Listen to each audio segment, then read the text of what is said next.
فرمایا تحقیق اللہ نے مومنوں پر احسان فرمایا ہے کہ انہیں اپنا رسول عطا فرمایا ہے۔ اس کا صرف ترجمہ کبھی بندے کی سمجھ میں آ جائے نا تو سارا میلاد اس کی سمجھ میں آ جاتا ہے۔ صرف اس آیت کا آسان سادہ ترجمہ اگر سمجھ لیا جائے کہ رب کہتا ہے میں نے احسان کیا تم پر، تمہیں اپنا رسول دے دیا ہے۔ وہ دو عالم کی رحمت ہیں، وہ جہاں چاہتے وہیں رہتے، یہ تو ان کی مہربانی ہے کہ یہ عالم پسند آیا۔ نبی پاک صلی اللہ تعالی علیہ وسلم ہمارے اوپر رب کا سب سے بڑا احسان ہے، اور اللہ تبارک و تعالیٰ نے سسکتی، تڑپتی، بے چین، پریشان، تکلیف میں مبتلا اپنی مخلوق پر رحم فرمایا اور رسول کریم عطا فرمائے۔ نبی پاک صلی اللہ تعالی علیہ وسلم کی تشریف آوری نے ایک ایک ذرے پر احسان کیا، حضور سے ایک ایک نگر، ایک ایک پتا فیضیاب ہوا، لیکن بعض چیزیں ایسی ہیں جنہیں خصوصی طور پر سرکار نے نوازا، بعض معاملات پر خاص کرم نوازی حضور نے فرمائی۔ مجھے بتائیے جس بندے کو یہی خبر نہ ہو میرا خالق اور مالک کون ہے، جس کو یہی پتہ نہ ہو کہ میرا رزق کہاں سے آتا ہے، میں نے مانگنا کہاں سے ہے، جس سے یہ خبر ہی نہ ہو کہ میری دعاؤں کا رخ کس طرف ہونا چاہیے، اس کی بھی کوئی زندگی ہے؟ نبی پاک علیہ السلام نے سب سے بڑا احسان یہ فرمایا ہے کہ ہمیں عقیدہ توحید سکھایا ہے۔ حضور نے ہمیں ہر جگہ سے چھڑا کے رب کریم کی بارگاہ میں سجدہ کرنے کا حکم دیا ہے۔ عرب کے لوگ جو تھے وہ بڑی بڑی وہم کا شکار تھے، بڑی بڑی اوہام پرستی کا شکار تھے۔ یہ آج کل بھی وہم بہت زیادہ ہے نوجوانوں میں، یعنی کوئی فیصلہ پکا ہے ہی نہیں، کوئی پکی بات ہی نہیں کرتے، یہ کر لوں کہ نہ کروں، اگر آپ کہتے ہیں تو کر لیتا ہوں، ویسے اس میں فلانی فلانی کمزوری بھی ہے، اور اگر میں نے نہ کیا تو فلاں فلاں مشکل بھی ہے۔ بھئی جس بندے نے قوت فیصلہ ہی نہیں پائی، اس نے ارادہ ہی پکا نہیں کیا کہ اس نے کدھر جانا ہے، تو وہ سفر کیسے کرے گا؟ سفر تو اس بندے کا مکمل ہوتا ہے جو سفر شروع کرتا ہے۔ عرب کے لوگ بھی بڑے بڑے اوہام پرستی کا قائل تھے، وہ جب قربانیاں کرتے تھے تو ان کا گوشت لا کے کعبے کی دیواروں کے ساتھ ملا کرتے تھے، یہ قبولیت کی علامت ہے۔ سارے کپڑے اتار کے کعبے کا طواف کرتے تھے، جب احرام باندھ لیتے، حج عمرے کا ارادہ کرتے تو دروازوں سے داخل نہیں ہوتے تھے۔ وہ کہتے تھے کہ دروازے گناہگار ہیں اور ہم چونکہ اب نیک کام کر رہے ہیں لہذا اوپر سے ہو کے آئیں گے۔ رسول کریم علیہ السلام نے انہیں ان سارے وہموں سے، ساری پریشانیوں سے، ان ساری بدشگونیوں سے نکال کے کہا اللہ تمہارا مالک ہے، اللہ تمہارا محافظ ہے، ہوگا وہ جو رب چاہے گا۔ ذرا ذرا سی بات پہ سہم جانا، ذرا ذرا سی بات پہ ڈر جانا، حضور نے لوگوں کو قوت فیصلہ عطا کی، اور اتنی بڑی قوت فیصلہ حضور نے دی کہ کل تک جو فیصلہ کر نہیں نہ پا رہے تھے، آج انہوں نے اس طرح کے فیصلے کیے کہ اپنی ساری کی ساری اولادیں لے کر وہ میدانوں میں کھڑے ہو گئے۔ وہ ڈٹ گئے کہ ہم نے کفر کے مقابلے میں جہاد کرنا ہے، انہوں نے طے کر لیا کہ حق کیا ہے، سچ کیا ہے۔ نبی پاک علیہ السلام نے ہمیں عقیدہ توحید دیا، اور وہ طے کر کے دیا ہے نبی پاک نے، سجدہ سوائے اللہ کے کسی کو جائز، اگر کوئی عبادت کی نیت سے کرتا ہے تو سجدہ کفر ہے، اور اگر تعظیم کی نیت سے کرتا ہے تو حرام ہے۔ نبی پاک علیہ السلام تشریف فرما تھے تو کچھ جانوروں نے آ کے حضور کے قدموں پہ سجدہ کیا، پیش نظر ہے وہ نوبہار، اور سجدے کو دل ہے بے قرار، روکیے سر کو روکیے، یہی تو امتحان ہے۔ کچھ جانوروں نے جب سجدہ کیا تو صحابہ عرض کرنے لگے یا رسول اللہ صلی اللہ تعالی علیہ وسلم ہمارا بھی دل کرتا ہے، تو حضور نے فرمایا بھی سجدہ سوائے رب کے کسی کے لیے جائز نہیں ہے، ہاں اگر جائز ہوتا تو میں خاتون سے کہتا کہ اپنے شوہر کو سجدہ کرے۔ نبی پاک علیہ السلام نے حد بندی کر دی۔ اور پھر دیکھیں یہ جو ہم میلاد مناتے ہیں نا، یہ میلاد اللہ تعالیٰ کی توحید کا بہت بڑا اعلان ہے۔ ہم کہتے ہیں نبی پاک کا میلاد ہوا، جس کا میلاد ہوتا ہے وہ خدا نہیں ہوتا، جو پیدا ہوتا ہے وہ رب۔ جب ہم میلاد منا رہے ہوتے ہیں تو ہم یہ بتا رہے ہوتے ہیں بھئی حضور خدا نہیں، حضور تو 12 ربیع الاول کو پیدا ہوئے۔ تو جو پیدا ہو، رب پیدا، لم یلد ولم یولد، اللہ تبارک و تعالی پیدا نہیں ہوتا، مالک تو ازلی ابدی شانیں رکھتا ہے۔ اس لیے عقیدہ توحید بندے کو مضبوط کر دیتا ہے۔ انسان جب عقیدہ توحید والا ہو جاتا ہے، اور نبی پاک علیہ السلام دنیا میں رب کی طرف بلانے آئے، وداعیا الی اللہ باذنہ وسراجا منیرا، حضور نے لوگوں کو اللہ کی جانب دعوت دی۔ جب انسان توحید والا ہو جاتا ہے تو مضبوط ہو جاتا ہے، وہ کسی سے نہیں ڈرتا، وہ سمجھتا ہے ہونا تو وہ ہے جو میرا رب چاہے گا، مجھے پریشان ہونے کی ضرورت کیا ہے۔ پھر اس کا بھروسہ بھی اللہ تعالیٰ پر، اس کی امیدیں بھی اللہ رسول سے، اس کی توجہات کا قبلہ بھی سارا ادھر ہی۔ تو حضور نے لوگوں کو عقیدہ دیا، مضبوط کیا۔ رسول پاک صلی اللہ تعالیٰ علیہ وسلم نے ذہنوں کو پختگی عطا فرمائی۔ تو سب سے بنیادی چیز حضور کا جو احسان ہے وہ عقیدہ ہے۔ پھر بعض خاص طبقات پر حضور نے خاص احسان کیا۔ آج بھی پوری دنیا میں ڈنڈورا پیٹا جاتا ہے عورتوں کے حقوق کا، پوری دنیا کے اندر، اور بعض لوگ عورتوں کو بڑا دھوکہ دیتے ہیں، کہتے ہیں تمہیں حق نہیں ملتے لہٰذا تم سڑکوں پہ آ جاؤ، معاذ اللہ، تمہیں حق نہیں ملتے لہٰذا تم معاذ اللہ بازاروں کی رونق بن جاؤ۔ عورتوں کو بڑا پریشان کیا جاتا ہے حقوق کے تعلق سے۔ نبی پاک علیہ السلام کی آمد سے پہلے کوئی خاتون کے ساتھ سلوک اچھا نہیں کیا جاتا تھا، اس کا کوئی جائیداد میں حصہ نہیں تھا۔ عورت کا خامد اگر فوت ہو جاتا تو وہ اپنے سسرال کے خاندان کی پراپرٹی بن جاتی، معاذ اللہ، اور جس کے مرضی چاہے سپرد کر دیتے۔ ہندوستان کے بعض علاقوں میں ایسی کبھی رسمیں بھی پائی جاتی تھی کہ بعض عورتیں اپنے خامد کے ساتھ جل جانا مناسب سمجھتی تھی کہ بعد میں کوئی زندگی تو ہوگی نہیں، اور بیوہ خاتون اور طلاق یافتہ خاتون، اس کے بارے میں تو لوگوں کا خیال تھا کہ شاید یہ خاتون بالکل سوسائٹی اور سماج کا حصہ ہی نہیں ہونی چاہیے۔ قربان جائیں، یہ اعزاز میرے نبی پاک نے دیا ہے۔ حضور نے پہلی شادی ہی اس خاتون سے کی ہے جن کا پہلے بھی نکاح ہو چکا تھا، اور خاتون کو حضور نے حقوق دیے، جائیداد میں حصہ دیا۔ کہا جو بیٹیوں کی بہنوں کی پرورش کر کے آئے گا اور اچھی پرورش کر کے انہیں روانہ کر دے گا، جس طرح میری 2 انگلیاں جڑی ہوئی ہیں میرے ساتھ جڑ کے جنت میں جائے گا۔ اور ایک روایت میں فرمایا کہ جب کسی کے ہاں بیٹی پیدا ہوتی ہے نا تو اللہ فرشتوں کو بھیجتا ہے، اور وہ اس کے گرد کھڑے ہو جاتے ہیں اور گھر والوں کو سلام کہتے ہیں، اور کہتے ہیں یہ ضعیفہ ایک ضعیفہ سے پیدا ہوئی ہے، یہ کمزور، یعنی صنف کے لحاظ سے کمزور نازک بچی ایک نازک ماں سے پیدا ہوئی ہے۔ فرشتے کہتے ہیں جو اس کی پرورش کرے گا نا، اللہ قیامت تک اس کی مدد کرے گا، اس کی ہمیشہ مدد ہوتی رہے۔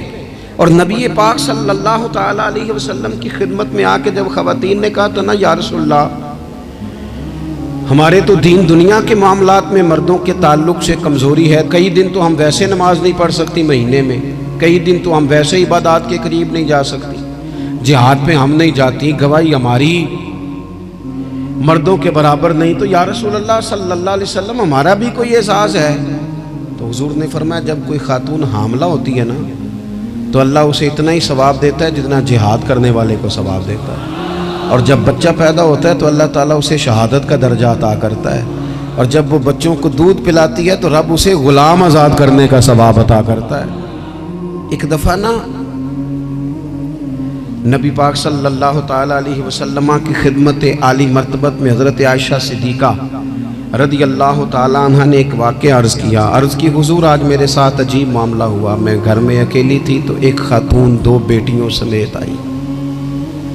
اس نے کہا کہ میں بھی بھوکی ہوں، میری بیٹیاں بھی پریشان ہیں، کھانا نہیں کھایا۔ سیدہ پاک کہتی ہیں یا رسول اللہ میرے پاس بھی 3 کھجوریں تھیں گھر میں پڑی، یہ 2 جہاں کے شاہ ہیں پر پاس کچھ رکھتے نہیں، اور 2 جہاں کی نعمتیں ہیں ان کے خالی ہاتھ میں۔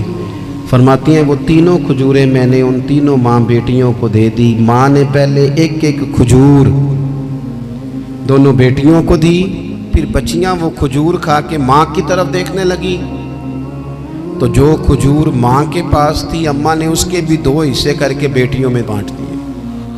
حضرت عائشہ عرض کرنے لگی یا رسول اللہ میں نے یہ بڑا نرالا رنگ دیکھا ہے، ماں کا اپنے بچوں سے پیار کا انداز۔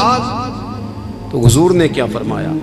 نبی پاک علیہ الصلوۃ والسلام فرمانے لگے سن پھر اللہ تعالیٰ نے اس عورت پر جنت کو واجب کر دیا ہے، فرمایا اللہ نے اسے جہنم سے دور کر دیا جو بیٹیوں کے معاملے میں آزمایا گیا، اور جس نے پھر ان کے ساتھ اچھا سلوک کیا۔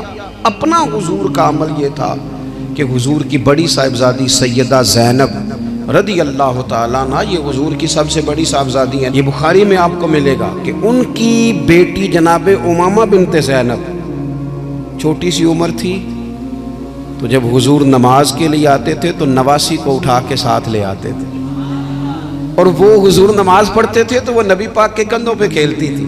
حضور نے عملاً بیٹیوں سے پیار کرنا سکھایا، بیٹیوں سے محبت کریں، بیٹیوں سے پیار کریں۔ بیٹیاں بڑی خیرخواہ ہوتی ہیں، بیٹیاں ماں باپ کی بڑی وفادار ہوتی ہیں، بیٹیاں بڑا خاص تعلق رکھتی ہیں۔ جوانوں آپ سے بھی کہوں گا بہنوں کی طرف توجہ رکھیں، جو کسی کی بہن آپ کے گھر ہے اس کا بھی خاص احساس کریں، وہ بھی کسی کی بہن ہے، لیکن اپنی بہن کے ساتھ بھی خاص نسبت کا تعلق قائم رکھیں، رشتوں میں اعتدال ہونا چاہیے۔ اس صنف کو نبی پاک علیہ السلام نے خاص کر کے نوازا ہے، اور ہمارا بھی ان کے ساتھ خاص رشتہ ہونا چاہیے۔ اسی طرح کا معاملہ یتیموں کے ساتھ ہے، کمزوروں کے ساتھ ہے۔ دیکھو آج نا ہمارے ہاں کمزوروں، غریبوں، مسکینوں، یتیموں کی مدد تو کی جاتی ہے، لیکن انہیں لوگ اپنے ماحول کا حصہ نہیں بناتے۔ یعنی کبھی گئے تو غریبوں میں آٹا بانٹ آئے، کبھی گئے تو غریبوں میں جا کے کپڑے تقسیم کر آئے، کبھی گئے تو غرباء کو کچھ وقتی طور پر کچھ ضروریات زندگی دے دیں، کبھی عیدیاں بانٹ دیں، کبھی سیلاب زدگان میں چلے گئے۔ غرباء کو کچھ نہ کچھ صدقات تو دے دیے جاتے ہیں، ان پر کچھ خیرات تو کر دیا جاتا ہے، لیکن انہیں سوسائٹی کا ماحول کا حصہ نہیں بنایا جاتا۔ حضرت عبداللہ ابن عمر کہتے ہیں نبی کریم علیہ السلام کے پاس نا 10 دینار تھے، ویسے تو کائنات ہی میرے نبی کی مٹھی میں ہے، لیکن ظاہری طور پر 10 دینار تھے۔ حضور ایک دکان پہ گئے، 4 دینار کا حضور نے ایک جوڑا خریدا، کپڑے خریدے، وہ قمیض حضور نے پہنی تو ایک انصاری آگے بڑھ کے عرض کرنے لگے حضور میرا بڑا دل کر رہا ہے، یہ مجھے نہیں دے دیتے آپ؟ تو حضور خوش ہو گئے۔ یہ میرے محبوب کا دروازہ ہے کہ جب کوئی مانگتا ہے تو حضور خوش ہو جاتے ہیں۔ نبی کریم سے مانگا اس شخص نے تو حضور خوش ہو گئے، اور محبوب نے وہ کرتا، وہ کپڑے اتار کے اس انصاری کو عطا کر دی، اور 4 دینار کے اور خرید لیے، باقی بچے 2 دینار۔ نبی کریم وہ لے کے نکلے، رخصت ہوئے گھر جانے کے لیے، تو رستے میں خاتون کو روتے ہوئے دیکھا، حضور رک گئے، فرمایا کیوں رو رہی ہو؟ عرض کرنے لگی یا رسول اللہ صلی اللہ تعالیٰ علیہ وسلم میں فلاں آدمی کی کنیز ہوں، نوکرانی ہوں، اس نے آٹا لینے بھیجا تھا 2 دینار کا، وہ 2 دینار گم ہو گئے، حضور نے 2 دینار اسے عطا کر دی، وہ دیے تو پھر رو رہی تھی۔ فرمایا اب کیوں روتی ہو؟ کہنے لگی یا رسول اللہ ڈرتی ہوں دیر بڑی ہو گئی یا مار ہی نہ پڑے۔ تو حضور نے فرمایا چل نہ میں تیرے ساتھ چلتا ہوں۔ حضور ان کے گھر گئے، وہ اہل ایمان کا گھر تھا جن کی وہ کنیز تھی، جا کے کہا السلام علیکم، اندر سے جواب ہی نہیں آیا۔ پھر فرمایا السلام علیکم، کوئی جواب ہی نہیں آیا۔ محبوب کا طریقہ مبارکہ تھا 3 دفعہ دستک، پھر واپسی، تیسری دفعہ کہا السلام علیکم تو وہ سارے بول پڑے وعلیکم السلام یا رسول اللہ، حضور ماں باپ قربان۔ تو حضور فرمانے لگے میں نے پہلے بھی 2 دفعہ سلام لیا، بولا کوئی نہیں، کہا یا رسول اللہ اپنے نصیب تھے نا کہ ہم پہ سلامتیاں بھیج کون رہا ہے، ہم نے سوچا ذرا 3 دفعہ مل جائے سلامتی، ذرا مل جائے نا، حضور سلامتی بھیج رہے ہیں تو آتی رہے نا۔ تو محبوب کریم علیہ الصلوۃ والسلام فرمانے لگے یہ تمہاری کنیز وہاں کھڑی رو رہی تھی، اس بیچاری کے 2 دینار گم ہو گئے تھے، اسے دوبارہ سامان لاتے کچھ دیر ہو گئی، اس پر سختی نہ کرنا، مارنا نہ۔ غلام کہنے لگے حضور اس خاتون کے قربان جائیں جو ہمارے کریم رسول کو ہم جیسے غریبوں کے گھر تک لے آئیے، مارنا کیا، ہم اسے آزاد کرتے ہیں، یہ آزاد ہے اللہ کی رضا کے لیے۔ یہ دیکھو یہ میرے نبی پاک کا انداز ہے۔ حضور نکلے تو جناب عبداللہ ابن عمر فرماتے ہیں رسول کریم فرمانے لگے شکر ہے اللہ تعالیٰ کا، 10 دینار تھے، ایک انصاری نے بھی قمیض پہن لی، میں نے بھی قمیض پہن لی، اور رب نے ایک کنیز کو آزاد بھی فرما دیا۔ یہ انداز ہمیں نبی کریم نے دیا ہے کہ ہم اپنے دولتوں میں، اللہ کی عطاؤں میں غرباء کو، قریبیوں کو، رشتہ داروں کو، بہن بھائیوں کو تھوڑا شریک کر لیں، تاکہ وہ جو آسودگی اللہ نے ہمیں دی ہے اس میں سے دوسروں کو بھی کچھ نفع ملے۔ میرے نبی پاک صلی اللہ تعالیٰ علیہ وسلم کا انداز کچھ اس طرح کا ہے کہ امام بہقی نے لکھا ہے، حضرت بشیر بن عقبہ رضی اللہ تعالیٰ عنہ کہتے ہیں میرے والد انتقال کر گئے تھے اور میں ایک جگہ پہ بیٹھ کر رو رہا تھا کہ نبی پاک صلی اللہ تعالیٰ علیہ وسلم میرے قریب سے گزرے، کیوں روتے ہو؟ یا رسول اللہ میرے والد کا انتقال ہو گیا، میری والدہ رخصت ہو گئی۔ تو یہ ہمیں حضور نے سبق دیا ہے، یہ یتیموں غریبوں کا خیال رکھنے کا یہ بھی ایک نقطہ، یہ بھی انداز ہے۔ کائنات کا بڑے سے بڑا درد دل رکھنے والا بندہ یہاں تک نہیں جا سکتا جو میرے رسول کریم نے بیان فرمایا۔ کہتے ہیں نبی پاک علیہ السلام فرمانے لگے بشیر بن عقبہ کیا تو اس بات پر راضی نہیں کہ میں تیرا باپ ہوں اور عائشہ تیری ماں ہو؟ آنا تجھے ہم شامل کر لیں اپنے گھرانے میں، آ جانا، مکمل تیرے معاملات کا خیال کیا جائے، تو آ جا۔ اتنا بڑا درجہ نبی پاک نے تو حضرت سلمان فارسی کے بارے میں بھی فرمایا کہ میں نے انہیں اپنی اہل بیت میں شامل کر لیا۔ رسول اللہ صلی اللہ تعالیٰ علیہ وسلم غرباء کے لیے، مساکین کے لیے، یتیموں کے لیے، ناداروں کے لیے جو خاص احسان بن کے آئے، وہ یہ والا لہجہ نہیں کہ ہم مطمئن ہو گئے کہ ٹھیک ہے ہم گئے تو تھے، اتنے پیکٹ بانٹ تو آئے، اتنا کچھ ہم نے دے تو دیا، فلانا کام کر تو لیا، اور ویسے وہ بھی کب تک کیا جب تک خبریں تیز تھیں۔ ہمارے ملک میں سیلاب آیا، میڈیا نے خبر دی، شور ہوا، لوگوں نے بڑی کوشش کی، الحمدللہ بڑے اچھے جذبات کا اظہار کیا، ڈھیر سارے لوگ وہاں گئے۔ میں آپ سے پوچھتا ہوں کہ کیا سیلاب زدگان سارے اپنے اپنے گھروں میں چلے گئے؟ ان کے گھر بن گئے، لیکن ہمارے جذبے کیوں ٹھنڈے ہو گئے؟ اس لیے کہ خبریں ٹھنڈی ہو گئی۔ ہم تو چلتے ہیں ٹرینڈ کے ساتھ کہ آج کل ٹرینڈ کیا ہے، اگر خبر ادھر کی ہے تو ذوق ادھر کا ہے، خبر ادھر کی ہے تو ذوق ادھر کا ہے۔ دیر پا کام کرنا اور خاص جذبات پیدا کرنا ان لوگوں کے لیے۔ حضرت سیدنا عبداللہ بن ابی اوفا رضی اللہ تعالیٰ عنہ روایت کرتے ہیں ایک یتیم بچہ آیا تھا، اس نے عرض کی حضور میری ماں بھی بھوکی ہے اور میری ایک ہمشیرہ ہے وہ بھی بھوکی ہے، روٹی دا دکھ نہ پوچھو، روٹی تے بندہ کھا جاندی ہے۔ یہ جو بھوک ہوتی ہے نا، بھوک، بہت سارے لوگ نا، میں ایک شادی میں تھا تو وہاں ایک دو لوگ کھانا کھا رہے تھے، تو بعض لوگ انہیں دیکھ دیکھ کے مذاق کر رہے تھے، ویڈیو بنا رہے تھے، کہتے دیکھو کھانا ہی نہیں آتا، کیا انداز ہے، سارا ان کا منہ جو ہے وہ کھانے سے بھر گیا، ہاتھ دیکھو کہاں تک ان کے لتھڑ گئے، کیا انداز ہے۔ تو میں نے کہا تم ان کے کپڑے بھی تو دیکھو نا، انداز، بیٹھنا اٹھنا، کپڑے پہننا، یہ غریبی کا پتہ دیتے ہیں۔ بھوک جب تیز لگی ہو پھر کھانے کے آداب لوگوں کو یاد نہیں رہتے۔ غربت نے میرے بچوں کو تہذیب سکھا دی، اب وہ سہمے ہوئے رہتے ہیں، شرارت نہیں کرتے۔ وہ عزیز ہوتا یہ ہے کہ جب انسان کو بھوک شدید لگی ہو نا، پھر اسے ڈاکٹر کی ہدایات نہیں یاد رہتی، پھر تو پیٹ کی آگ بجھانے کو لوگ دوڑتے ہیں۔ تو کہتے ہیں اس بچے نے آ کے عرض کی یا رسول اللہ صلی اللہ تعالی علیہ وسلم ماں بھی بھوکی ہے، بہن بھی بھوکی ہے۔ حضور نے نا اسے 21 کھجوریں عطا فرمائی، فرمایا 7 تیری، 7 تیری بہن کی، 7 تیری والدہ کی۔ اور یہ حضور نے 21 کھجوریں دی ہیں، یہ نبی پاک نے 21 دی ہیں، ہاں یہ حضور نے 21 دی۔ اور حضور تو اشارہ بھی کر دینا تو پھر روٹی ساری زندگی ختم نہیں ہوتی۔ وہ حضرت ابو ہریرہ کو بھی ملی تھی، فرماتے ہیں میں کئی سال کھاتا رہا، 1 کلو کھجوریں تھی پر ختم ہی نہیں ہوئی۔